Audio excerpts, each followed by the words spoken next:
उसके बाद आगे है रिकम्बिनेंट डीएनए टेक्नोलॉजी। इन सब को करने के बाद हमको एक अच्छी गुण वाले डीएनए मिलेगा। जो अच्छी गुण वाले डीएनए मिलता है उसी को क्या कहा जाता है? Recombinant DNA. और जेनेटिक इंजीनियरिंग का, बायोटेक्नोलॉजी का शाब्दिक अर्थ ही होता है कि हमको अंत में क्या प्राप्त करना है?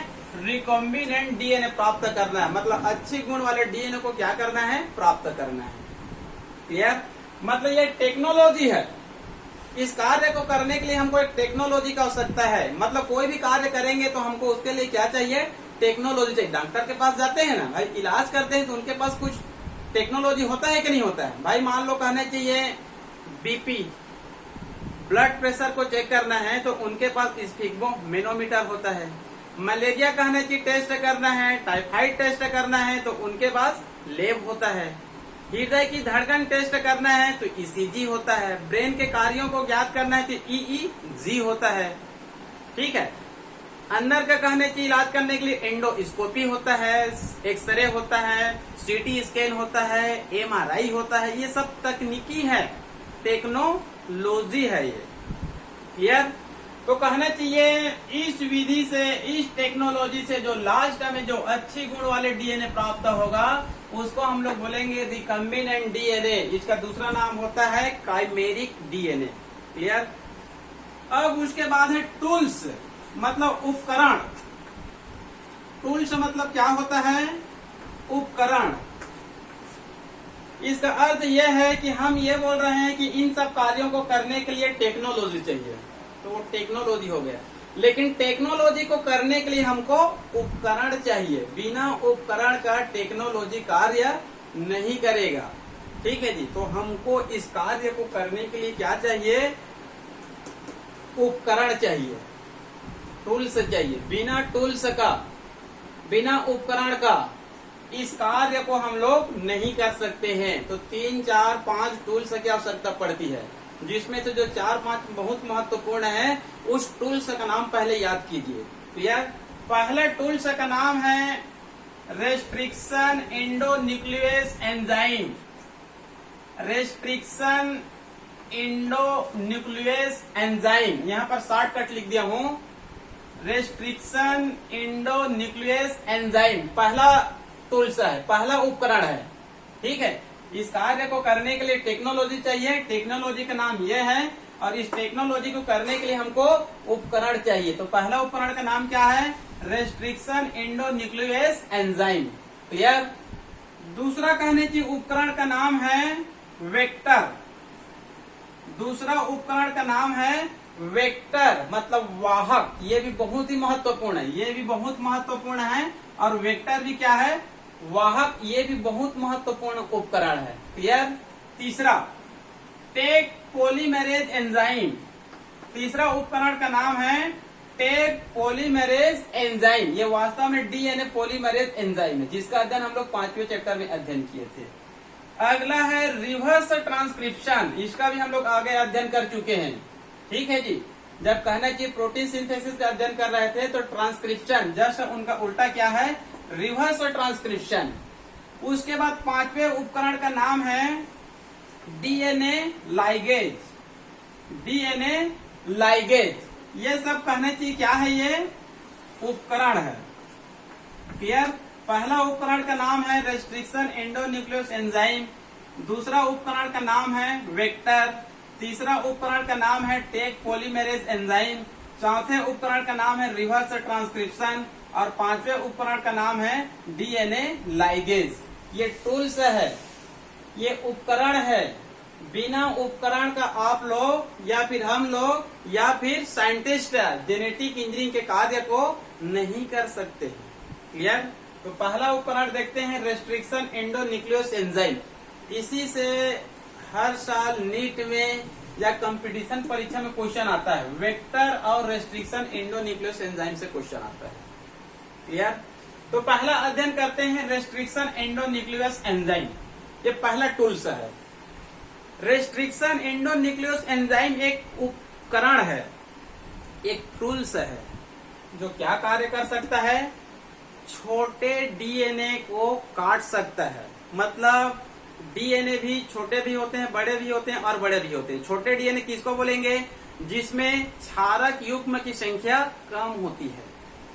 बड़े डीएनए किसको बोलेंगे? जिसमें क्षारक युग्म की संख्या अधिक होती है। जैसे कि ये चित्र है, ये इसको हम लोग मान लो कहना चाहिए बड़े डीएनए मान लेते हैं। इसमें क्षारकों की संख्या बहुत ज्यादा रहेगा, न्यूक्लियोटाइड की संख्या बहुत ज्यादा रहेगा। ठीक है जी, हमको पहले से पता है डीएनए किससे बना होता है। पहला क्या होता है? डीऑक्सीराइबोस शर्करा, डीऑक्सीराइबोस शर्करा, शॉर्टकट लिखता हूं शुगर। दूसरा क्या होता है? Nitrogen base. इसके अंतर्गत क्या होती है? 4 एडेनाइन, गवानाइन, साइटोसिन और थायमिन। और तीसरा क्या होता है? Phosphoric acid.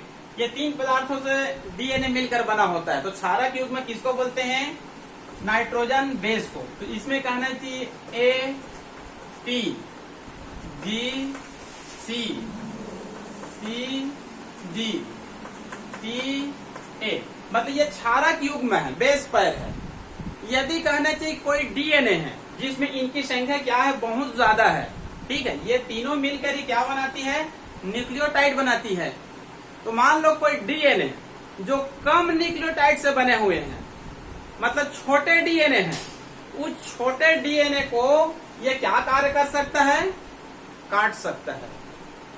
रेस्ट्रिक्शन एंडोन्यूक्लियोस एंजाइम, जो छोटे डीएनए होते हैं, जो कम न्यूक्लियोटाइड से बने हुए डीएनए होते हैं, उनको ये क्या कर सकता है? काट छांट कर सकता है। ठीक है, इसी कारण कहना चाहिए रेस्ट्रिक्शन एंडोन्यूक्लियोस एंजाइम को क्या कहा जाता है? आणविक कैंची। जेनेटिक इंजीनियरिंग का क्या कहा जाता है? आणविक कैंची। ये इसको काटने का कार्य करता है। ठीक है, ये एक एंजाइम है। ये क्या है? ये एंजाइम है।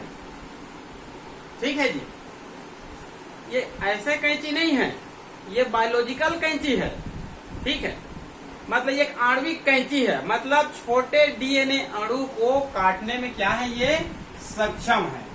क्लियर?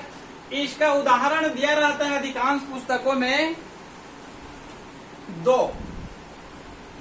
एक एंजाइम का नाम है इको आर आई, दूसरा होता है बेम एच आई। ये दोनों कहने की क्या है? रेस्ट्रिक्शन एंडोन्यूक्लियोस एंजाइम का उदाहरण है, इको आर आई और बेम एच आई। क्लियर? एक बार नीट में क्वेश्चन आया था, जो इको आर आई है वो वास्तव में उच्च स्तरीय पुस्तकों में ये 3-4 प्रकार का होता है। Eco R I 1, eco R I 2, eco R I 3। तो ये क्वेश्चन आया था। इन तीनों में से सबसे ज्यादा उपयोग में आने वाला रेस्ट्रिक्शन एंडोन्यूक्लियोस एंजाइम कौन सा है? तो उत्तर में होता है 2 नंबर। ये सबसे ज्यादा उपयोग में आती है, इको आर आई 2। एक बार कहना है कि नीट में ही क्वेश्चन आया था, ये इको आर आई जो रेस्ट्रिक्शन एंडोन्यूक्लियोस एंजाइम है, ये किस जीवाणु से प्राप्त होता है? ठीक है, ये किस जीवाणु से प्राप्त होता है? ये प्राप्त होता है E coli, E coli RY13 ये प्रजाति है। आप लोग को मैं पहले ही बताया हूं, जो ई कोलाई होता है, इसेरिचिया कोलाई नामक बैक्टीरिया होता है, वो हमारे आहार नाल में पाई जाती है और हमारे शरीर के लिए लाभदायक होता है। और अधिकांश जितना भी रिसर्च हुआ है जीन पर, जेनेटिक पर, चाहे प्रोटीन सिंथेसिस हो, चाहे जेनेटिक कोड हो, मतलब जितना भी रिसर्च हुआ है वो सबसे अधिक किस पर हुआ है? ई कोलाई नामक बैक्टीरिया पर। क्लियर? इको आर आई जो एंजाइम है, ये भी किससे प्राप्त होता है? ई कोलाई RY13 ये प्रजाति है, इनसे कहने चाहिए क्या होता है? ये प्राप्त होता है।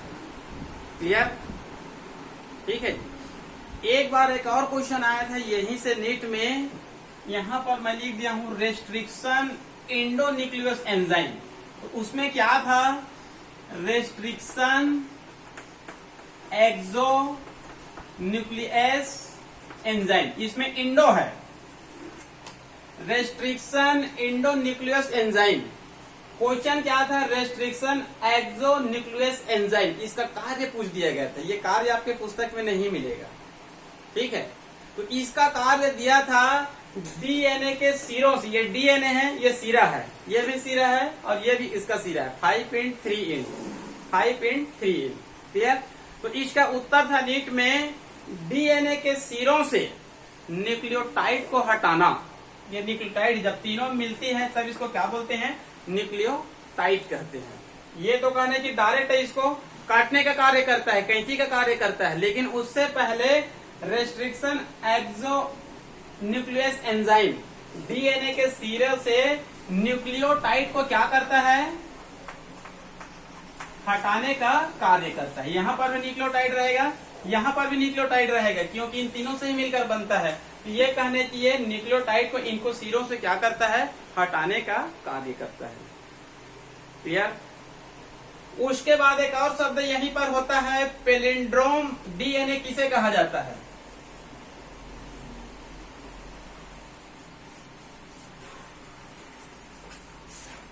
पेलिंड्रोम डीएनए किसे कहा जाता है।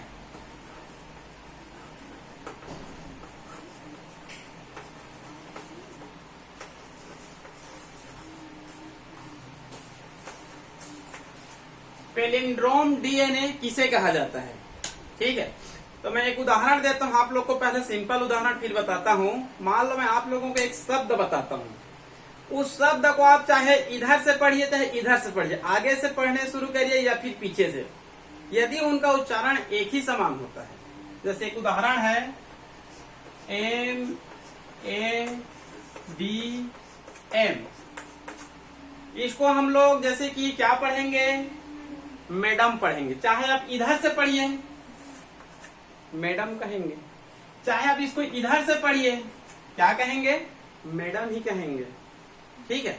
तो कहने चाहिए कुछ ऐसे डीएनए होती है जिसको आप लोग चाहे इधर से पढ़िए चाहे इधर से पढ़िए, कोई एक ही शब्द का उच्चारण होगा। तो ऐसे डीएनए को क्या कहा जाता है, पेलिंड्रोम डीएनए कहा जाता है, पेलिंड्रोम डीएनए, ठीक है जी। मान लो कोई डीएनए है जिसका आप उच्चारण चाहे आगे से पीछे या पीछे से आगे करिए, यदि उनका उच्चारण एक समान होता है तब इसको हम लोग क्या बोलेंगे, पेलिंड्रोम डीएनए कहेंगे, क्लियर। इसका मैं एक चित्र बता रहा हूं,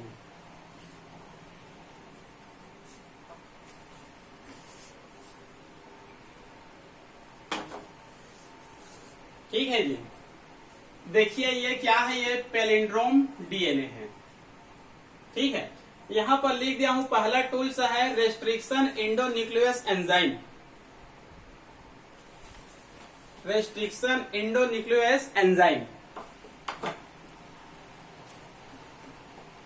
ठीक है।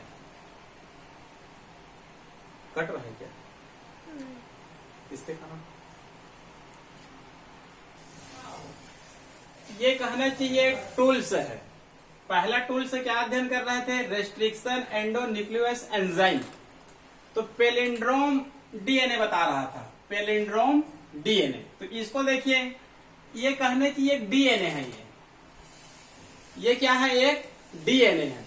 ये क्या है, इसका क्षार है। अभी आप लोग को बताया था मैं, डीएनए में कहना चाहिए जो नाइट्रोजन बेस होता है वो 4 प्रकार का होता है, एडेनाइन, गवानाइन, साइटोसिन और थाइमिन। तो देखिए इसको GAATTC, इसको आप लोग मन में कुछ भी पढ़िए, GAATTC। अब इसको इधर से पढ़िए, GAATTC।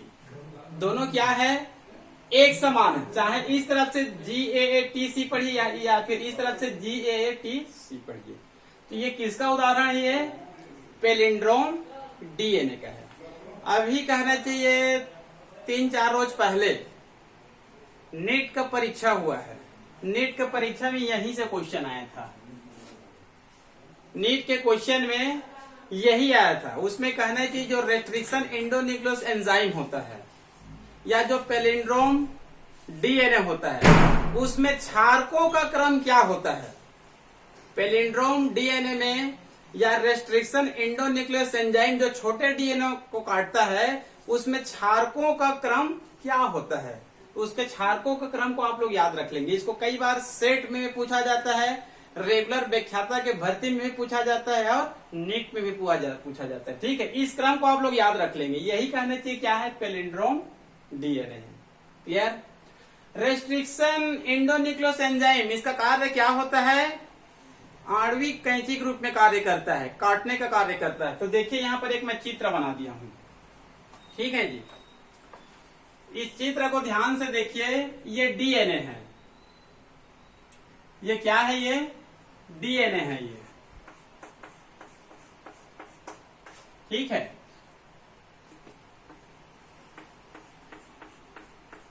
डीएनए है और इसमें क्या पाई जाती है, नाइट्रोजन बेस पाई जाती है, क्षारक युग्म पाई जाती है। तो देखिए GAATTC यही लिख दिया हूं, नीचे में इधर से GAATTC, ये कहना चाहिए एक क्या है, डीएनए। इधर भी देखिए GAATTC, GAATTC, अब ये क्या है, ये डीएनए है। कौन सा डीएनए है, जिसमें क्षारक युग्म की संख्या क्या है, कम है, जिसमें क्षारक युग्म कम रहेंगे, जिसमें कम न्यूक्लियोटाइड रहेंगे, उसी को ये कहना चाहिए इको RI, जो रेस्ट्रिक्शन एंडोन्यूक्लियस एंजाइम है, क्या कर सकता है, इसको काट छांट कर सकता है। क्योंकि जेनेटिक इंजीनियरिंग का ही मूल कार्य होता है जीनों में काट छांट करना, जीनों में हेरा फेरी करना। तो आपको काट छांट करना है तो काटना तो पड़ेगा और उसमें जोड़ना भी पड़ेगा। कुछ भी वस्तु को आप काटेंगे और नए बनाएंगे तो उसको जोड़ना भी पड़ेगा। क्लियर। तो देखिए यहां पर लिख दिया हूं इको RI, मतलब ये एंजाइम है ये। अब ये इसको कहने चाहिए दो भागों में काट दिया, मतलब यहां से यहां तक को अलग कर दिया, यहां से यहां तक को काट कर क्या कर दिए, यहां पर अलग कर दिए। ठीक है जी। उसके बाद यहां से लेकर यहां तक को काट कर क्या कर दिए, अलग कर दिए, दोनों को दो भागों में काट दिए। ठीक है, ये अलग हो गया इतना और ये इतना क्या हो गया, अलग हो गया। क्लियर। अब ये केवल वास्तव में इसका अध्ययन यहीं तक करना है, ये केवल क्या करता है, ये काट छांट कर दिया। लेकिन आगे चलकर कुछ जोड़ने वाले एंजाइम भी होते हैं, वो भी एक टूल से होते हैं। जोड़ने वाले एंजाइम का नाम होता है डीएनए लाइगेज।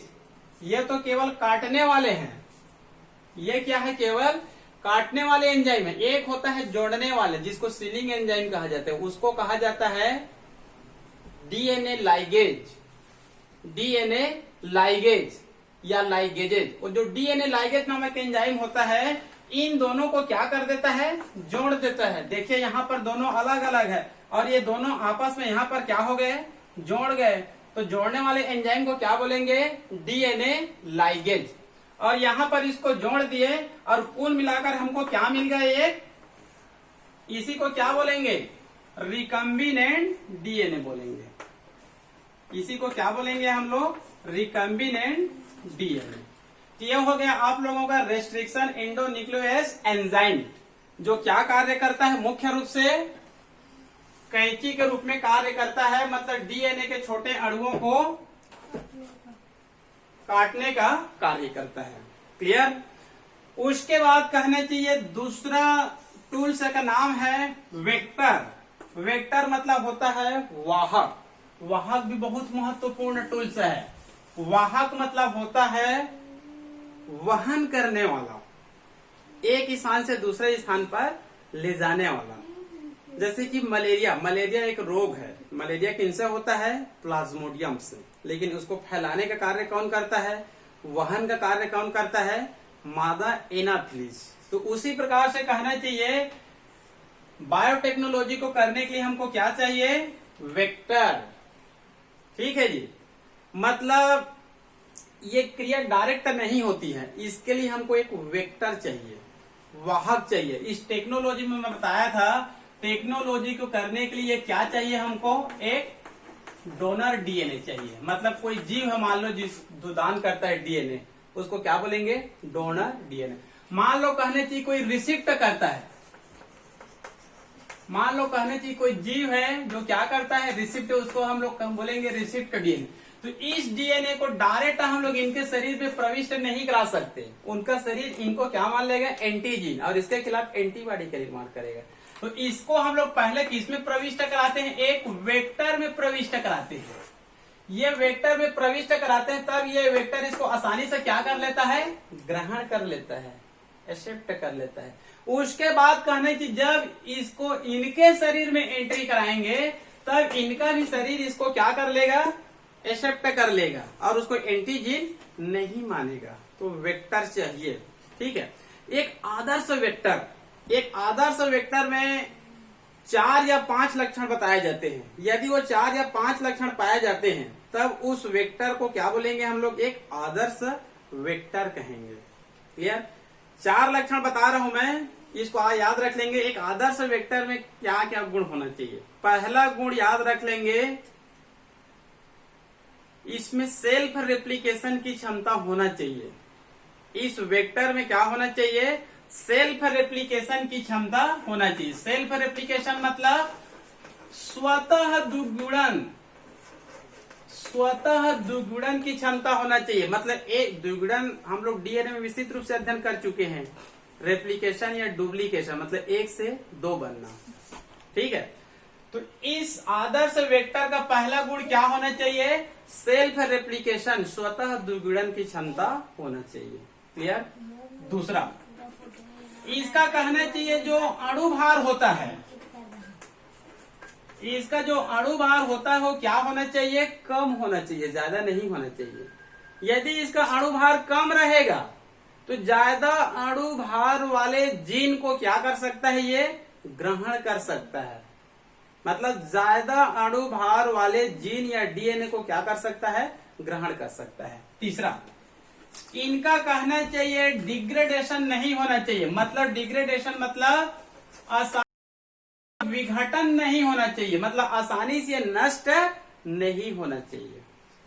चौथा, इनका आसानी से कहना चाहिए विलगन होना चाहिए। विलगन मतलब अलग होना, आसानी से इनका विलगन होना चाहिए, और आसानी से कहना चाहिए इसमें शुद्धिकरण भी होना चाहिए। ये 4 गुण अनिवार्य रूप से यदि पाया जाता है, तब उस वेक्टर को हम लोग क्या बोलेंगे, आदर्श वेक्टर। सेल्फ रेप्लिकेशन, अणुभार कम, इसका आसानी से विघटन नहीं होना चाहिए, और शुद्ध आसानी से होना चाहिए। यदि ये लक्षण पाई जाती है, तब उस वेक्टर को क्या बोलेंगे हम लोग, आदर्श वेक्टर। क्लियर? तो यहाँ पर हमारे पुस्तक में 3-4 वेक्टर का नाम दिया गया। पहला देखते हैं हम लोग, प्लाज्मिड।